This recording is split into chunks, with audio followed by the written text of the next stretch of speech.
Raise your voices, raise your glass high. Welcome to the Drink O'Clock Podcast. Let's dive. Oh, grab an old fashioned and join the fray. Raise your spirits, let the music play. From the corner pub to the dance hall floor. Drink O'Clock Podcast, we're ready for more.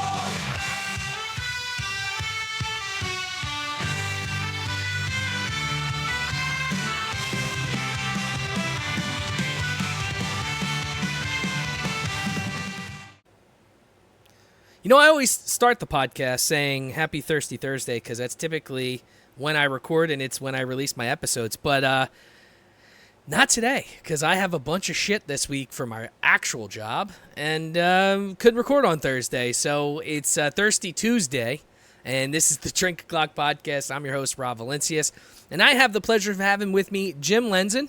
Now, Jim, you're the owner of Jimmy L's in Sidney, Nebraska, man. Welcome to the podcast. Thank you. Happy to be part of it. Now, I don't know if you're drinking because it sounds like you got moves to make. You're an entrepreneur, but I worked all day, so I'm definitely drinking today. Nice. What are you drinking? Just an old fashioned, man. Just an old fashioned. Nice. I tell the wifey that it's only one, but it's actually 3 in 1. That's our little secret, though, Jim. I can't. Yeah, She doesn't listen to my fucking podcast, so and if she does, honey, I'm sorry. I'm sorry for lying.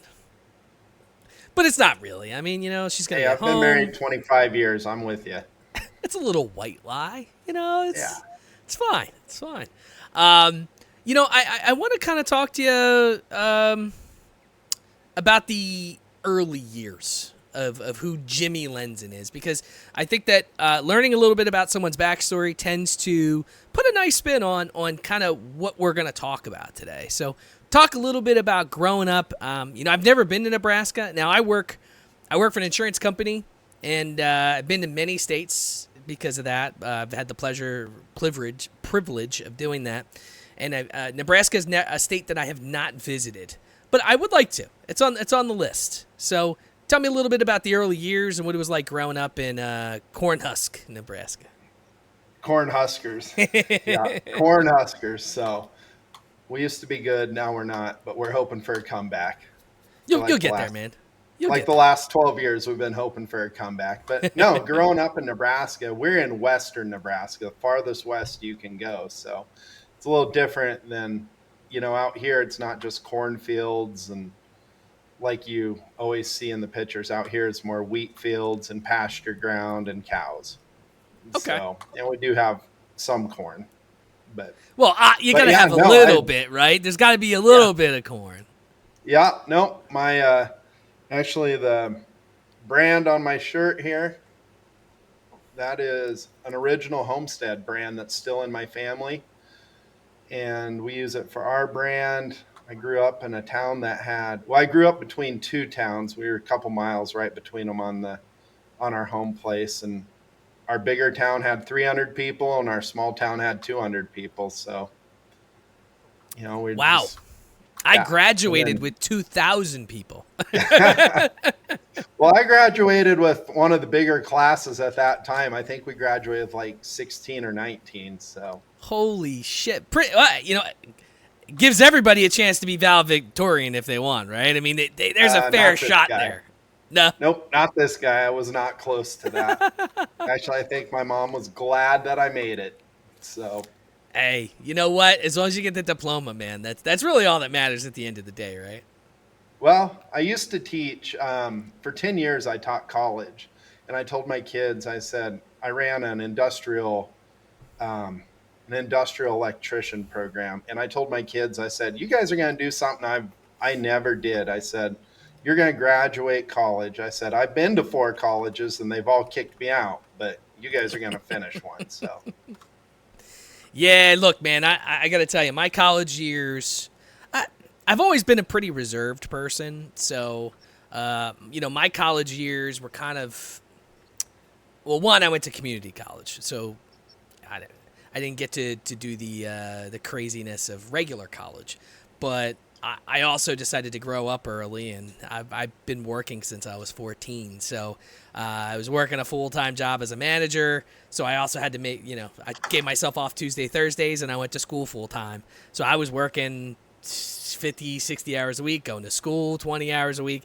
And I just didn't have time to exist. But then eventually I was also engaged at the time. And then, that kind of didn't pan out. I met a girl in my class. We started hanging out, and I got to tell you, man, she definitely opened my eyes to the Thirsty Thursdays, and we had a lot of fucking crazy ass times in the early 20s. So much so that I'm sure my liver is not happy Still with recovering. me now in my late 30s. But I think everyone has to go through that fun, whether it's even community college, man, it's the same thing. You meet new people, you go through that college experience, you go through the ups and downs of, making friends, making enemies, enjoying the class, hating the class, failing the class. I mean, just being a kid, I consider anyone under 28 to be a kid now. I think that's See, I go with 30. So my rule was, I always tell my students, because our college was a community college, but it's in Sterling, Colorado, and it's amongst all these little tiny towns. So we get kids from all over, and then we had built a nationally recognized program. So we had folks from all over. Well, we had dorms, so our guys got the full community or the full college experience. But I used to tell my kids, I was like, you can't go drinking with me until you're an adult, and you're not an adult until you're 30. So I've said that on the podcast too. I said that on the podcast too, that 30, but I never know if that's going to piss people off. They're like, well, I'm 29 and I make more money than you and blah, blah, blah. But I have personally found in my life, look, everybody's fucking different, but I found that 30 is when you really find out who you are as a human. Exactly. And right? that's what, I mean, it's I have a bunch of 20-year-olds that run my business, 3 of them that are just absolutely killing it. And I tell them I love working with 20-year-olds because you guys are so ambitious, and you value your life experiences, the few you have so far. You just think everything pivots off that. But, as you get older, those experiences, you look back and go, man, I don't know if that was the best way to do that, but I did it. I survived, so I go with 30. I think that's fair. And if you're listening to this and you're like, well, fuck you, I don't give a shit. Because until you have all of those life experiences, and look, sometimes people grow up super early. I've interviewed people with some crazy fucking stories of early childhood and mid-20s and whatever. But I will say, I think from a life experience standpoint, it's like high school, college, after college, and then that really first start to being an adult human doesn't really happen until you get there. And that's when you find out, your weaknesses, your real strengths, the things you really enjoy, and then you don't give a fuck about other people and what they think. That's when you pursue things. Yeah, but that doesn't happen until you're around 30, maybe even 35. When I was young, it was money. Make money, make money, make money. Well, when you get to just chasing money when you're young, you lose, in my opinion, I think you lose sight of some of the value of some of the experiences you've had. So I do kick myself. I really do wish that I didn't. And shout out to one of my old bosses. What the fuck was her name? Sharon. I forget what the hell her name is. She was awesome. She was I worked at CVS. She was the general manager. She was a hardcore lesbian, but she was one of the coolest bosses I've ever had in my life. And sometimes she lived down the street from me in this fucking nice ass house. And she always would tell me, don't get stuck with things that revolve around money. And I got to tell you, I didn't listen to her. I did. The first thing I did is I went out. I bought a car with money I earned that took me a long time. And that was a cool experience. But I think I jumped into getting credit cards and student loans and doing all those things that I really kind of should have waited on, because I think I wouldn't have done that. I wouldn't have worked 50 hours a week. I really wouldn't. I would have enjoyed the early 20s a lot more if I just would have, you know, I think went out and did shit. But I still did. I still did a ton of stuff, but I don't think I appreciated it as much because I had so much responsibility, you know. Yep. No, I agree with that 100%. That's one of my regrets a little bit. But then, you know, hey, look, everyone's got some regrets, and you got to live with them. And I mean, this is where I am today. So, and you know, I'm happy. Yeah, I can't come. I mean, hey, as I told my kids when the last year I was leaving, they asked me like, Jim, what's some of the regrets and what's some things you would change? And I said, if I changed one thing or regretted one of my decisions, I wouldn't be in the position I'm in. You know, so you got to roll with it. Something you learn, man. You learn. That only comes with age, in my opinion. Yeah, and that's the fickle bitch of time, right? You know, you want to grow up when you're young, and you want to get young when you're old. And, you know, certain things you want to delete, you can't, and you got to live with it. And certain things you could go back and redo. So, shit just doesn't, it's just how it is, you know. And people, you'll learn it. Some people learn it earlier. Some people learn it a lot later. I mean, I'll be honest with you. I'm still figuring shit out. I'm 38. So, yep. I mean, everyone's got their own thing. So, all right. So you're from Nebraska, man. You grew up in a small ass fucking town in school. What got you into you taught? What got you into cooking? Was there like some experience that hit you while you were teaching and shit? Well, so my world revolves around food. Always has. I've been cooking. This will blow your mind. I've been cooking for my family since I was 10 years old. Like full blown, for the most part, full blown dinners and stuff. You know, my mom can't cook. Don't tell her that. But my mom cannot cook. Every once in a while she could knock it out of the park. But then there's more times that she strikes out. But so I just kind of, I don't know. I jumped in it. I always cooked. I always stayed cooking. And then when I got into climbing wind turbines, I was just really getting into like cooking for groups, because every Friday we barbecued. Our old manager, he loved to have a barbecue. Well, they would ruin, God, make me so mad. They would ruin like $500 worth of these 2-inch cut ribeyes. Just the phone would ring, somebody'd get on a conference call, and then bam, here we're eating shoe leather ribeyes. So finally I got pissed off, and I told him, I was like, nobody touches the grill without my permission. And I took over the cooking, and that went well. I did that for like 3 years, every Friday cooking for a group, like a true large group. And then one thing led to another. My buddy's son's graduating. He's like, hey, I need you to cook dinner for like 100 people. Like, okay. So me and my buddy, we went to, and this is when I was drinking a lot. Me and my buddy we're going to cook all night, drink all day. That was the whole plan. Well, it turned out we started cooking and drinking, never really stopped cooking and drinking. And his party developed into this huge party. The food went over as a huge success. And then my other buddy I worked with, he's like, hey, you need to be in this fair. So he literally made a phone call, put me in one of the biggest fairs we're in, still to this day.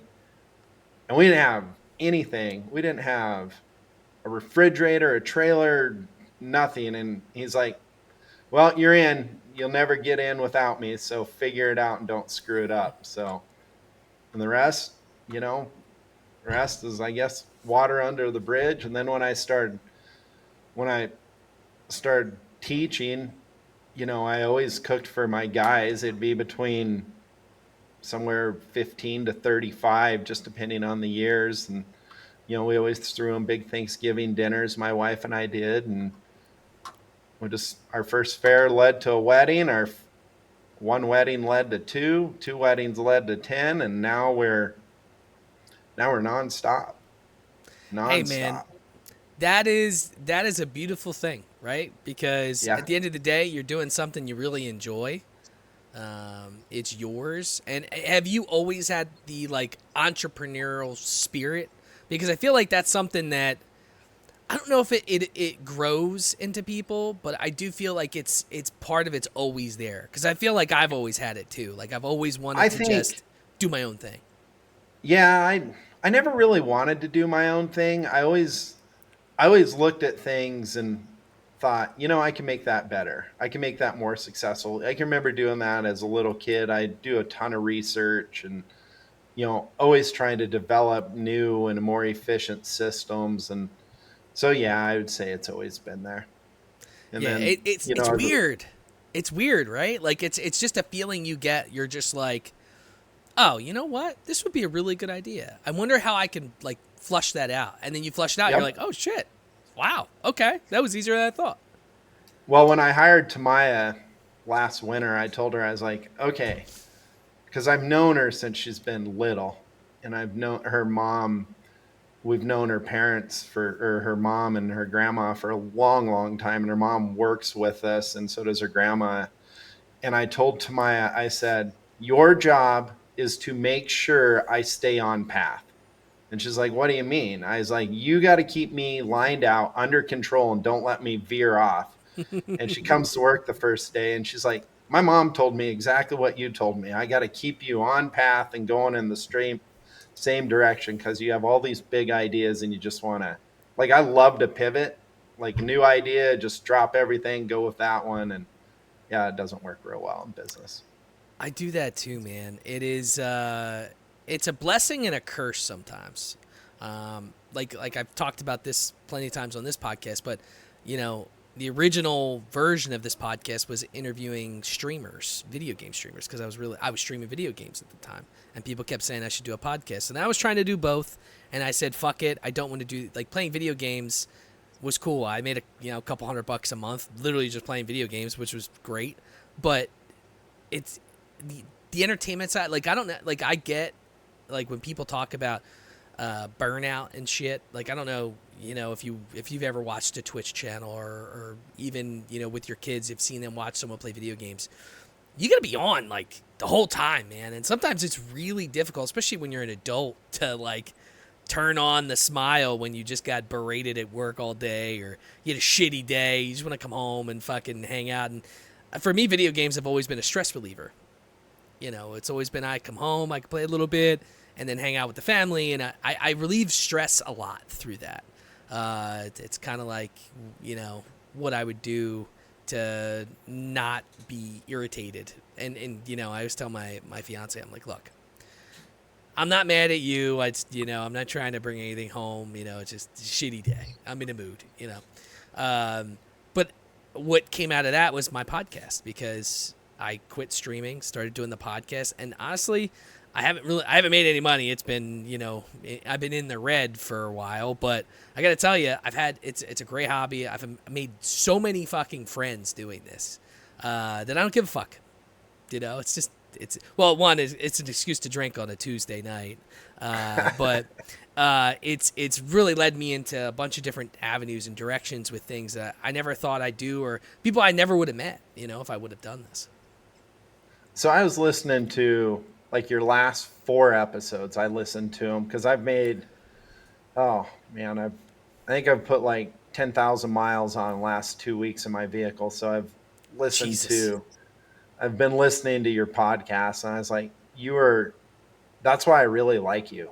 You don't just say, okay, I'm going right with this avenue and I'm staying here. And, the chick that was talking about the aliens, that one. It was, look, man, I met some really interesting people, and I gotta tell you. You have. She's definitely not the strangest, but definitely fun to talk to, man. I could have talked to her for another 2 hours. I probably would. I listened, and she was in it. It was cool. Yeah, and it's funny. I've had a couple people like that, and that's the other thing too. I've gotten to talk to. I appreciate your comments, but I've gotten to talk to people all over the world, dude. And I just love that different aspect of life, and I say this all the time. I think our generation is a dying generation. It's a dying breed, right? Because we got to experience a lot of this up and coming stuff, right? The internet, we've seen a bunch of fucked up shit between 9/11, the fucking financial crisis in 2009, up to now, right? All the crazy shit that has happened in our lives. And for me, it's not about, look, yeah, it'd be great if this was like a Joe Rogan thing and I made tons of money and I could quit my job. Yeah, of course, that'd be great. But, or I could be like fucking the Kelseys who just signed a 3-year, $100 million contract with Amazon today. Shout out to them. Good job. Their podcast is actually hilarious. And I'm a big fan of Jason Kelsey, obviously, because I'm from Philly. But, you know, I never would have got a chance to talk to people from Japan, Australia, the UK, people that are into conspiracy theories that have different spins on things. So, you know, sometimes life just kind of takes you in whatever direction. Like, I feel like it's like a wave, right? If you just go with the flow, you'll get there, man. You know, don't stress. Everyone has bad days, but one thing I've learned is don't give up and don't stop, right? And I'm sure you've had your ups and downs, you know, in your business. I mean, the food business is probably one of the most competitive things on the planet because there's a food place, you know. Well, I don't know how it is in Nebraska, but there's a food place. Yeah, there's a food place everywhere. Yeah, no, it's everywhere. I saw Cody Sanchez said, if you were to go and eat at every single restaurant in New York City, it'd take you like 22 and a half years. Yeah. That's crazy. But whether that's true or not, I don't know. But that's the beauty of it, though, food's right? passion, man. Food's passion. You talk to these chefs that do this for a living, and I mean, they care about one thing and one thing only, is just the quality of food they put out. You know, for us, I guess I'm very much the same way. I want every meal that I serve to be the very best. Has to be. It just, you only get, well, the shitty part about food, you only get one shot at it. You have a crappy meal, you don't go back. You might eat there 10 times in a row, but you have a crappy meal, you don't go back. Now, that is unfair to all the people that are not a franchise or not a name brand, because you give McDonald's over and over chances because you know it's supposed to be crappy, right? It's true. Mediocre at best, but you know what you're getting. But, you know, these restaurants and stuff that are not name brands, they get one crack at it. So, yeah, food's pure passion, and the people that make money in it, they are driven to do so. I got to tell you, we watch a shit ton.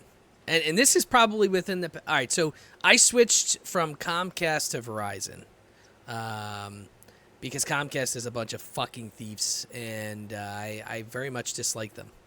But they were stealing a lot of money from me, so I moved to Verizon, and I signed up for YouTube TV, which I thought was going to be like a huge change for me because I had every channel. And I got to tell you, it has been. I don't even know what I missed because I had so many channels I never watched 95% of them.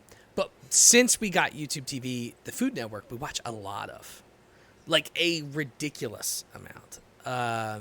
And I don't know if you have time to ever watch the Food Network because I know you're a fucking busy dude, but we love all those different shows because it's given us, like, it's given me kind of a passion to one, cook better. And I'm a pretty decent cook, like when I actually make food from scratch.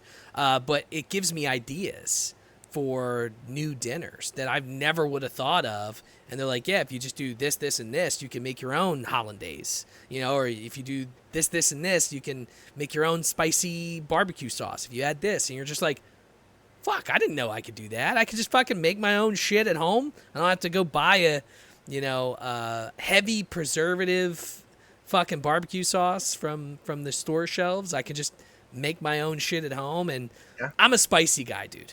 I love spice in everything. Yeah, food's a lost art, you know, so out here especially, you know, it was custom to help cook dinner, you know, whether your mom could cook or not. It was custom to help cook dinner. We're not calling any moms out here. Jim, we're not yeah, calling out any moms here. yeah, no. But it was custom to cook with your grandparents and stuff. And, we're just trying to work a deal with our local high school because some of my high school girls that help us that are a part of our team, I don't know if they can boil water. I mean, it's a lost, I think it's one of the dying and lost trades that, really needs to be addressed. And, so I try to do as much as I can to help those youngsters cook and, Where you're because used I think to it's huge. Uber Eats and DoorDash, and you just order it and the food shows up. You don't even have to barely move off the couch to do So anything. DoorDash blows my mind, right? So we run a three-headed monster. We cater, we run 3 food trucks, and then in the winter, we run for the first Friday in January to the first Friday in May. We open a restaurant, just like it's not really even a restaurant. You come in, you get 2 different meat options, you sit down, you get what we cook. End of story. There's no, we cook you dinner, literally. So you're going to sit here for, it's not a 15-minute in and out deal. You're waiting on somebody to actually cook you dinner. Well, my buddy's like, dude, get on Uber Eats. No, not Uber. God, what's the other one? DoorDash. DoorDash? DoorDash. And I was like, why? He's like, so I don't have to get out of my house and I can get good food. And I was like, what do you pay for that? He's like, I don't know, like a cheeseburger's like $18 or something ridiculous. I was like, so you're paying double because you don't want to get out and go get something to eat? He's like, yeah. Yeah. I'm like, no, I'm not doing that. You got to come to me. So we're still old school in that mentality, I guess. If I showed you my bank statement of the amount of money I've spent on Uber Eats and DoorDash, you would come over, you would fly to Philadelphia and punch me in the face. And I got to tell you, it's a sickness. And I'm sure other people have the same thing. It's easy. I've gotten so, I don't know how to break it because I've deleted the app. I've stopped doing the subscriptions. And then before I know it, I'm doing it again. And it's because, it's hard to explain. It'll be a Friday night. We've had a couple drinks. I can't drive. I won't drive, right? And I want, Chick-fil-A. I want Chipotle or whatever, right? And I'm like, well, I have my phone.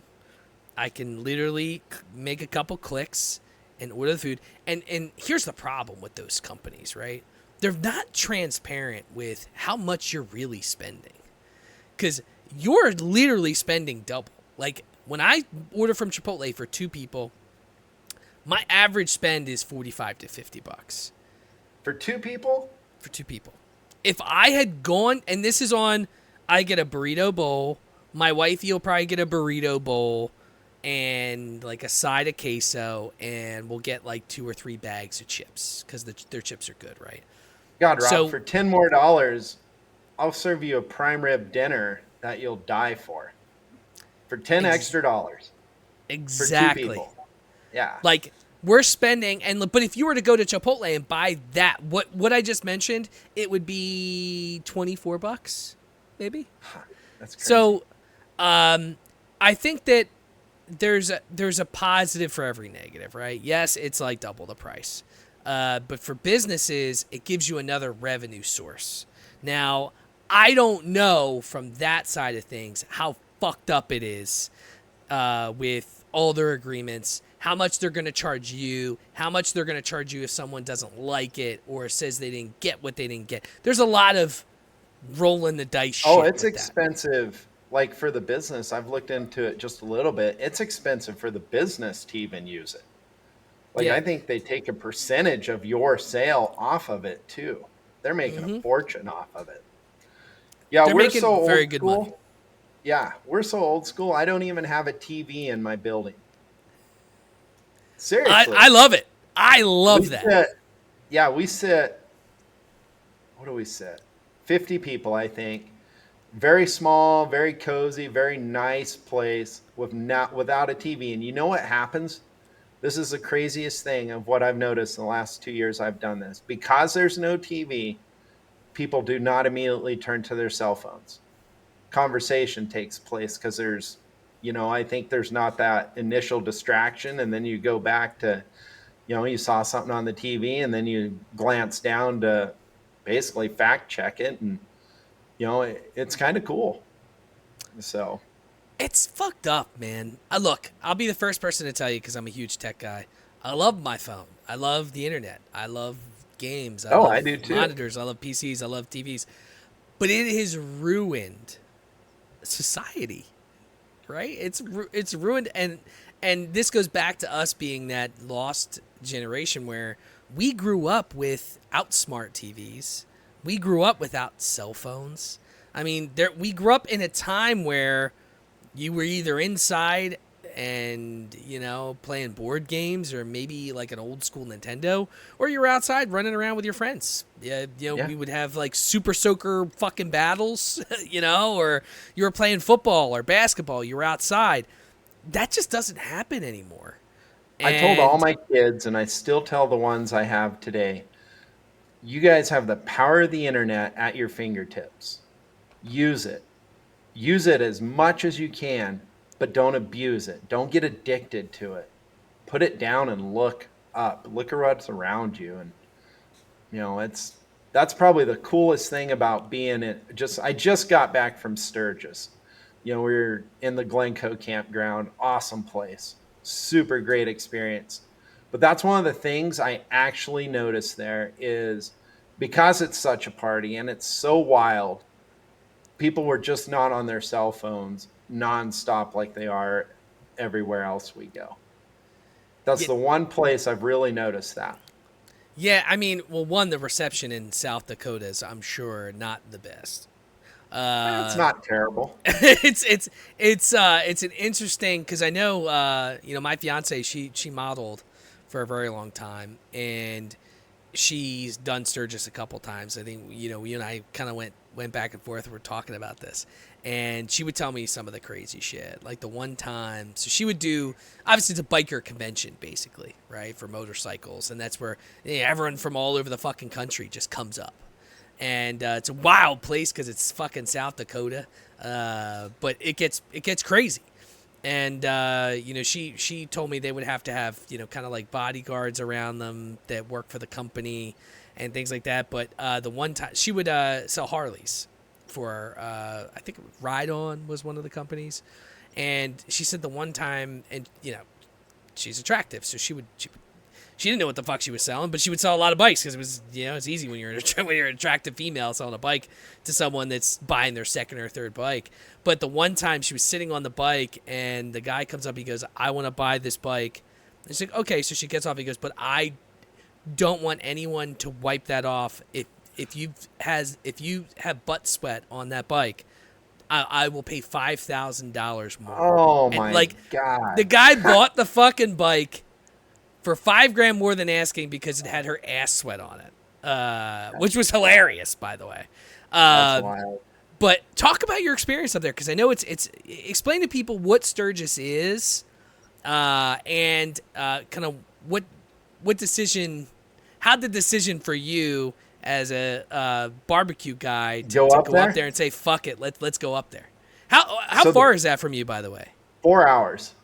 4 hours straight north. So that's legit.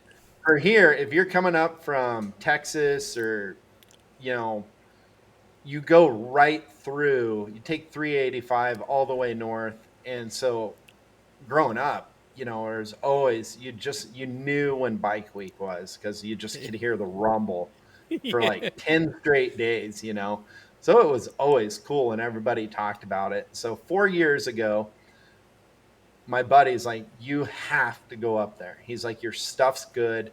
They're in this campground. You gotta go."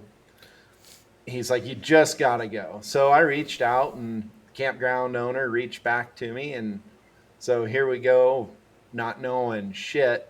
And my other buddy from another small town in Nebraska went up to help me, and he's like, I looked at him and I said, "Patrick, I don't know if two Western Nebraska small town farm boys are supposed to be here, but we really liked it.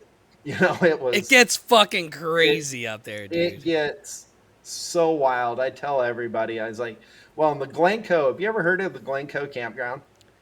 I've heard of it, yeah. Okay. So they have what they call Titty Alley. They refer to it on YouTube as the alley, but it is Titty Alley.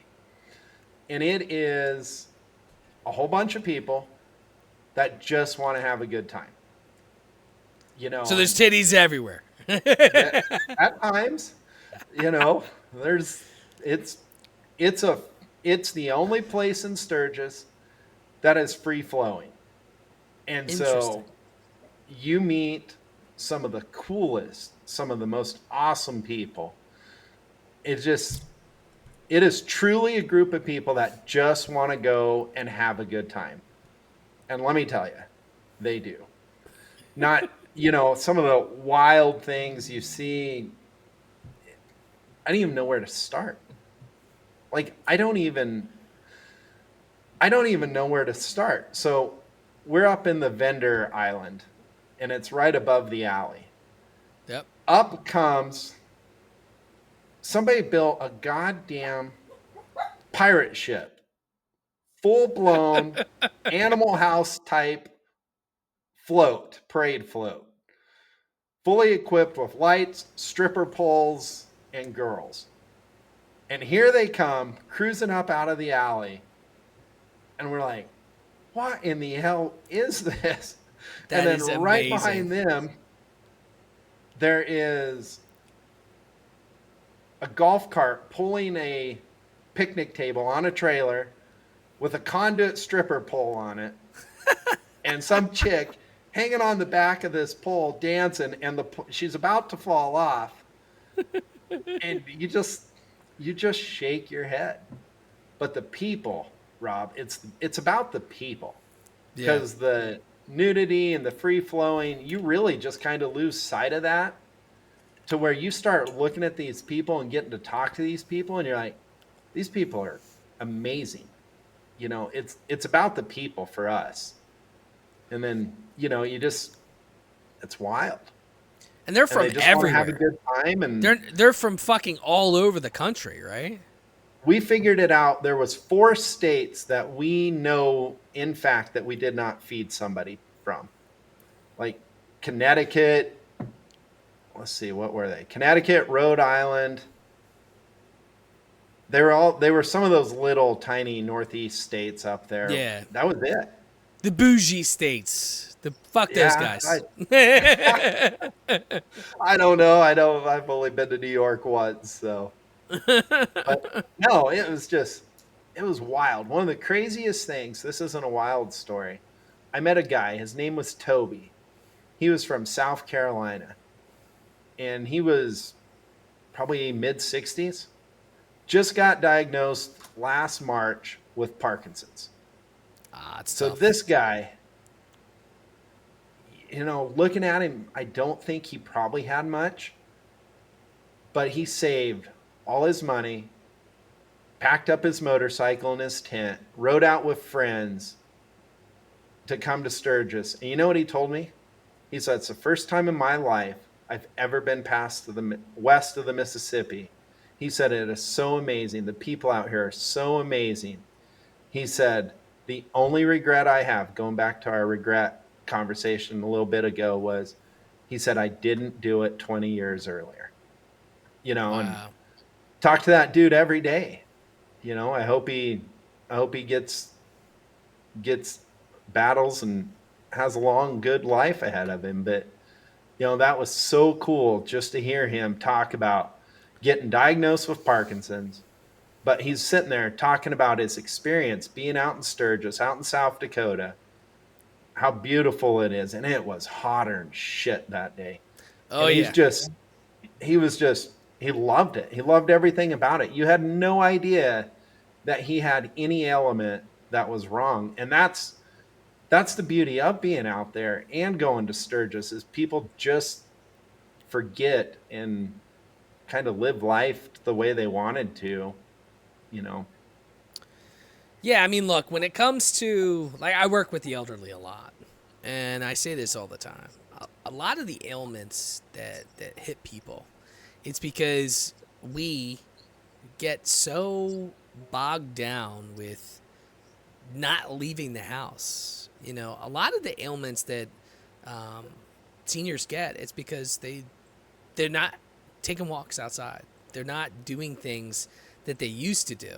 And you know, look, sometimes it gets like we get into, especially like as you get older, you get into a routine, right? I mean, I'm guilty of it, and I used to be outside all the fucking time. I used to never be inside, and you just get into this routine, and I think that's something that really hurts us as we get older because you're not getting the nutrients that you need, especially from the sun, vitamin D, and it has a detrimental impact, and that shit happens. And you know, shout out to your customer there because that takes balls to fucking, you know, go out and you're like, fuck it, you know, I got diagnosed with something, but I'm not gonna sit inside and be like, you know, that's it, my life's over. He went out and enjoyed it, and you know, I think we can all take a life lesson from that. And just as a human, that we need those experiences in our life because there's going to come a time where you can't have that experience. And you never know when it's going to happen. You could be 70, you could be 80, you could be 30. Somebody up there told me, he's like, Jim, you only get 75 summers. Really? He's like, you lose your first 10 because you're not old enough to realize them. He's like, you probably lose your last 5. And he's like, if you're not enjoying your summer every single year, he's like, there's something wrong with you. And that was kind of, you know, I listened to that very carefully and I was like, wow, you know, like I said, the Glencoe campground in Sturgis, it is wild.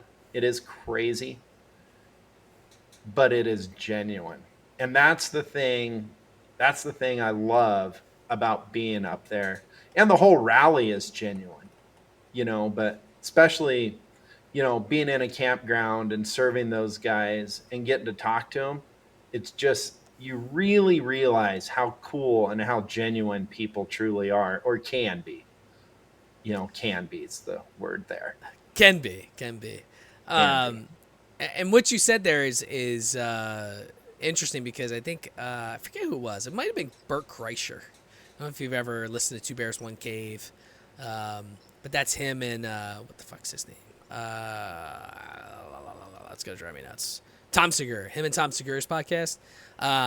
He was talking about how a buddy of his was like, or somebody was talking about life, and they had like I don't know if it was a piece of paper or it was a piece of toilet paper, and he's like, okay, so here's your life, you know, 0 to 40, and then 0 to 50, and then here's where you are now or whatever, and like it's just this little piece of paper left or toilet paper or whatever it was, and he's like, that's why you have to, like, I think I'm a visual person, so sometimes I don't think of things like that, but sometimes, man, life catches up with you quick, and but sometimes by the time you realize it, I don't want to say it's too late, but sometimes it's almost to a point where you're not able to do the things that you want to do. So I do have a lot of young listeners, so I always try to tell people I'm a proponent of do what you believe in, take chances. I didn't take enough chances in life. I still have time, right? But I didn't take some of those chances, and mainly it's because I'm a pussy. Sometimes I just, you know, it is what it is. But I always tell people you got to take chances in life, especially if you have the entrepreneurial spirit like you do, right, Jim? Like sometimes you have to take that chance because you never know what's going to happen. If you fail, you fail, right? What's Michael Scott say? You miss 100% of the shots you don't take. I know it's Gretzky, but you know, I'll pen Michael Scott here. And do you feel that way? Like if you didn't take this shot with your food business, what would your life be like? What would you have done if you didn't take this shot with your food business? You know, so that's a good question. We ask fucked up questions here on the Drink O'Clock podcast. No, that's a good one. You know, so I taught for 10 years, climbed wind turbines for 5, went rolled in, took over their wind program, built it into the industrial program, set it on the national stage. That's really the first true business I actually built. At the same time I was doing that, I was cooking for the Jimmy L's side of it. And, you know, could have walked away 5, 6 years sooner, but I always came back because I always have just this love to work with young people. I do. They're the coolest, the smartest, and the dumbest people all at the same time. And, but they're so naive and they're so intriguing and they just see the world so much differently than we do. And, I always gave up I completely stopped my Jimmy L's business during school. It wasn't, I never took any vacation days. I never took any time off. I had a 160-day contract. I was there for the 160 days. Worked 12 to 18 hours a day with those guys. I was on speed dial until I told them, I was like, please don't call me until like midnight was my cutoff. So, but then I would come home and I'd cook. I would go to school and work till 7, go 7 to 7, had an hour drive both ways, get home, cook till 2, 3 in the morning, get up and do that nonstop. Every weekend I was busy, but those guys kept me coming back and I wouldn't change it for anything. My last year though, the kids were like, you have to go do this. I had the perfect group of students. Like I knew I could cut away with them returning for that second year and they would take care of themselves no matter how the program went. And they're like, you have to go do this. And if it wasn't for them saying I had to go do this, I'll probably still be there. One day my retirement job, I will return to teaching. But those guys are the ones that kept saying, go, go, go. And then I jump everything I do 100%. So then I jump right into this and it like blows up and I'm going, Jesus, where did this come from? Fuck did I get myself into? I tell my friends, I was like, my God, I never saw this coming. They're like, oh, we did. We all knew this was going to happen. So they have more faith in me, I guess, than I did. Now I'm like, get out of my way because here we come. So, and it's been such a crazy ride, but, taking the chances, in business, if you don't take a chance, you can't lose. But if you take a chance, you run the risk of losing, but you can't win. You have to take the chance in order to win. Because if you don't take the chance, you cannot lose, but you're going to stay the same. It's true. Does that make sense? 100%. But you got to for me, I got to take the chances, but I got to take calculated chances as our company grows now. I have people that depend on me. So, I can't just run this thing in the ground because I want to do something totally different. And that's where Tamaya and Sophia and Isaac and all these guys come in, my team of youngsters. They're like, hey, let's do this. Let's not do this. Tamaya's like, wait a minute, let's back up here. Isaac and Sophia are like, go, go, go, so. Shout out to the youngins of Jimmy L's. You keep him young. Oh, they're awesome. I've got 2 high school girls they're going to be super successful young girls. They get it. Like they understand what it takes to win. And that to me is what business is. At first, when I started my business, I used to chase money. Then I started looking at it as winning and losing. Once I started looking at it like I was losing and just worked 10 times harder, man, my business really, when I look at it like we're constantly losing and we just keep going and grinding, that's when our business really took off. Yeah, and when you're working with the young kids too, they have a lot of like fresh little ideas too. They have amazing ideas. They hit you and you're like, oh shit, I never would have thought of that. Yeah, no, they have amazing ideas. They see it so differently. Like they see it as black and white, where I see it as shades, right? I see it. I see black, I see white, I see gray, I see, I see the shades and the different steps because I know it takes steps to get there. They just want to go from start to finish and go, you know, and I love that. That keeps me coming back. Oh, to be young again. Yeah, Oh, to no be shit. young again. No Um, shit. let's talk a little bit about barbecue. All right. All right. So, what can you talk a little bit about the different styles of barbecue and what style of barbecue does Jimmy L's do? That's a great question because you have Memphis, which is dry rubs. You have Kansas City, which is heavy sauce. You have Texas barbecue, which is just they think it's better than everybody's. They have, there's tons of different styles. We cook. So our ribs are very Kansas City style with a really nice dry rub on them. Our brisket is probably a little more Texas style, except for we trim the fat off, which the Texans are always like, it's not fatty enough. Well, it is what it is. I don't like fatty brisket, so I trim it and I eat brisket the only way I like it. So there's tons. Barbecue is so crazy, and it's probably one of the most challenging ones to make money in because the cost of meat is so expensive.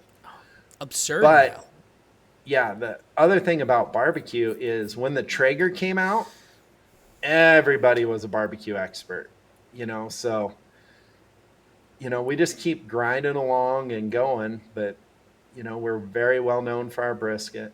We hear all the time how good our brisket is. I'll never say our brisket's the best ever, but you can all you want, so I had brisket today. So I've had Kansas City barbecue. I've had Texas barbecue. I've kind of had a little bit of everything. I don't know what barbecue that I like the best. I actually kind of liked all of them. I don't know if I'm more of a sauce guy than a dry rub. I do like the sauce more, and I'm more of a spicy. So I like a spicy barbecue more than I like your standard stuff. I don't know what it is, man. I've always been a barbecue over a buffalo guy my whole life.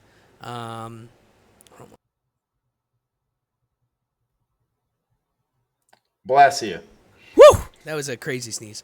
I've never been a huge buffalo guy. I've always been a barbecue guy, but probably I want to say 10 years ago, I had a younger Asian dude, shout out.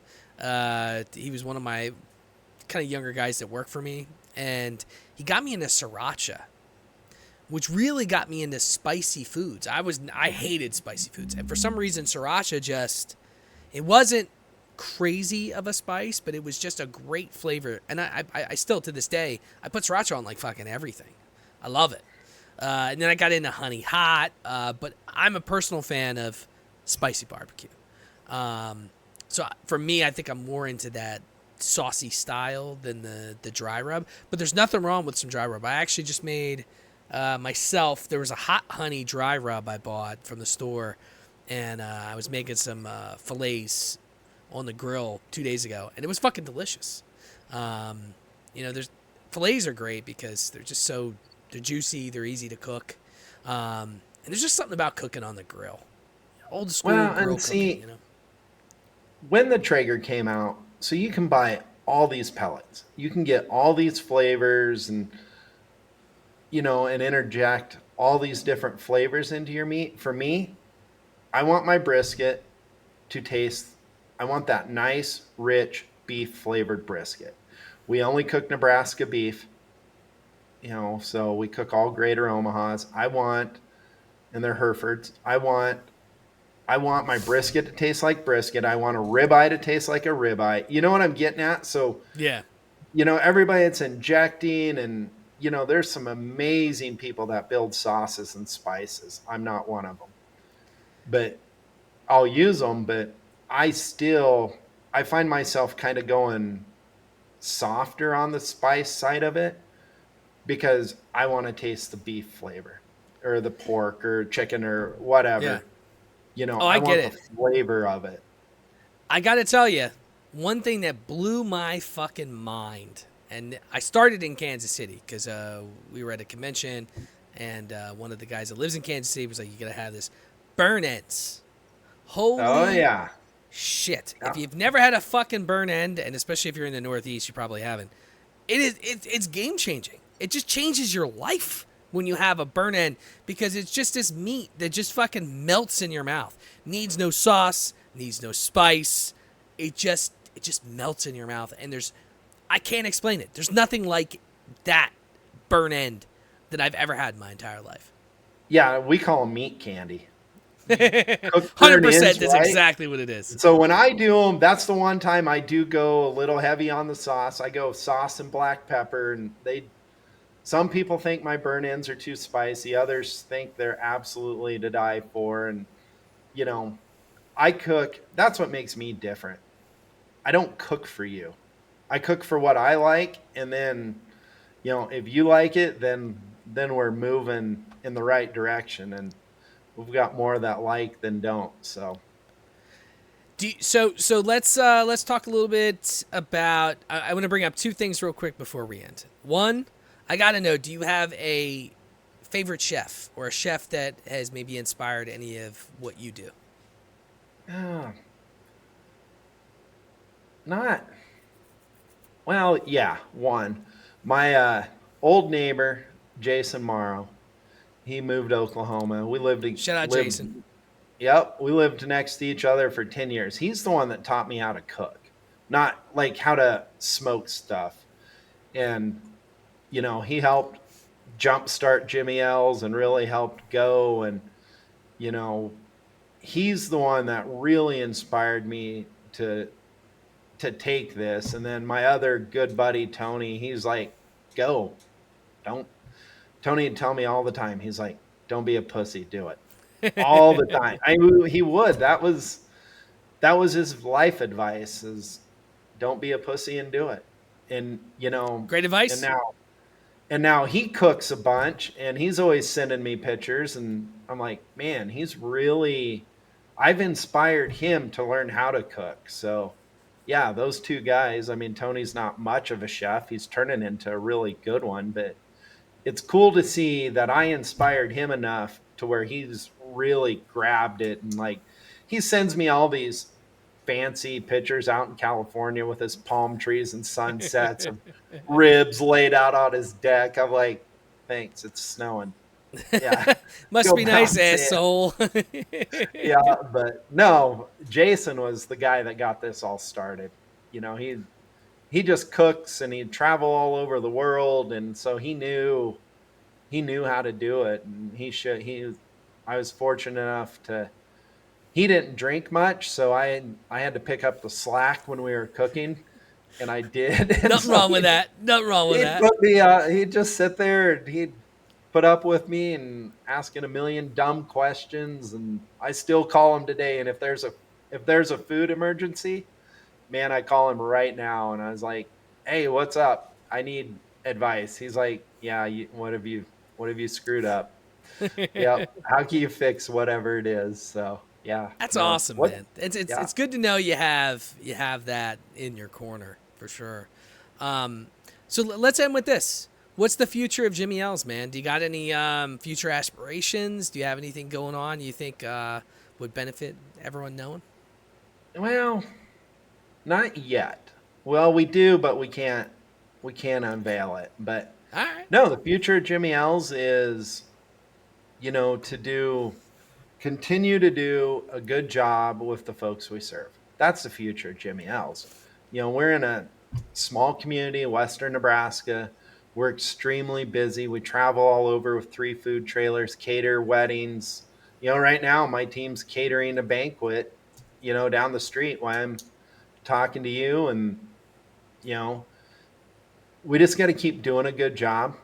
And I got to keep doing a good job to the people that are making this happen, because without my people, this can't happen. And, I think Jimmy L's in a couple years, I think you're going to be like, holy shit, I interviewed that guy. I think that's what Jimmy L's is going to become. you gotta stay true to yourself, man. There's so much outside pressure to change, and I think out of this whole interview, what I got from you is that you do things your way, and that's what's built your brand, and you're gonna continue to do that. You'll innovate where you need to, but you do what you feel is the appropriate way to cook your food because that's what you'd want. And Well, too many yeah. people bow to pressures to just change, to be something different that they're not. And that's what a lot of brands fail, man, is when Well, they... not just for the food side of it. I have to be true to me, right? Yeah. And then once you add people, you have to be true to those people. And then you don't work. Like I'm not the boss here. I couldn't even turn the sound on Tamaya's computer. I just provide a little bit of direction, do the cooking, and get out of these guys' way because they're the ones that are taking this to success. Tamaya, Sophia, Isaac, all these guys, my three young ones that I keep mentioning, those guys are the one that are driving this thing. I just provide a little bit of guidance and say, hey, don't you think we should do that maybe a little differently? And they come back and say, no, we're doing it this way. And I said, okay, let's roll with it. You have to be true to yourself. You have to be true to your people. And I think people value that about us. I think they know that we're here for the right reasons. Our food's good. And Yeah, and you listen to your people. There's not too many owners that listen to their people. They go with what they think is right, and I think that makes you special because sometimes people they won't listen to the young people because they don't think they know shit. And I think that's a ill-advised view because sometimes people will say shit that will blow your mind. You're like, why did I never think of that? Or why did I implement that? So 3 weeks ago, we were in the heart of the season, right? We have all three trailers running, all these events. My wife's catering weddings, baking. I am cooking 24/7, running 5 cookers, turning briskets for weeks, just 24 hours turning briskets. And yeah, we were all very irritated with each other. Mostly I was irritated with myself for being irritated with, it's just, you spend so much time with people that you don't realize. And that's a nice thing about being able to drive as much as I do. You get to look back and go, God damn, cut these guys some slack because they care as much about your business as you do. And if you get in their way, they're going to get out of the way completely. And then you're going to be high and dry without these guys. Like I said, the three young people that I've got, and I've got a whole team of people, not just saying these 3 are the best. Rob, 2 out of those 3, you couldn't tell who owned the business. If you asked them, they'd say, I'm Jimmy L. They believe in it that much. And the third, she's coming around strong. She's already throwing out plans. We're doing this different next year. These guys are the ones rocking Jimmy L's. They're just taking me along for the ride, and the ride's been amazing. That's awesome, man. That's awesome. Look, I appreciate you hopping on the show today. Can you tell everybody where they can find your shit, where they can find your food, and what's going on? Yeah, Jimmy L's, Sydney, Nebraska. JimmyL's.com. Jimmy L's, I think it's under Jimmy L's Barbecue on Facebook and Instagram because that's the way I set it up many, many moons ago. But yeah, go to JimmyL's.com. It has our link tree, links you to everything, Jimmy L's. And like I said, Jimmy L's is going to be a company you're going to hear about, and you're going to be like, wow, I interviewed that dude a couple years ago. So, well, hey, you let me know when you're able to send shit out, man. I'd love to try some of your barbecue. Send me your address. Yeah, I'm all about some burn ends, man. Oh. All right, I'll get you some burn ends next week. Woo! I love it. Look, my podcast is Drink O'Clock Pod on all socials. Drink O'Clock Podcast whenever you listen to podcasts. We'll get this episode up ASAP. And look, man, it was a pleasure having you on. I appreciate it. Barring all of our tech issues, we're fucking good, man. We're golden. You are. You do a great job, Rob. I appreciate it. Thanks, Jimmy. You have a great night, man, and thanks for hanging out. You too, sir. Thank you. Thank you. Bye.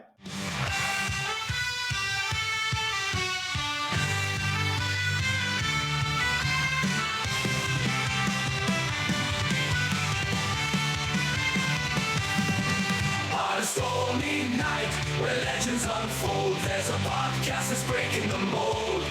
Raise your voices, raise your glass high. Welcome to the Drink O'Clock Podcast. Let's dive. Oh, grab an old fashioned and join the fray. Raise your spirits, let the music play. From the corner park to the dance hall floor. Drink O'Clock Podcast, we're ready for more. We're ready for more. With a mix of folklore and rebel cheer, we'll guide you through tales of whiskey and beer. From Irish shores to lands afar, grab your friends, it's time to raise the bar.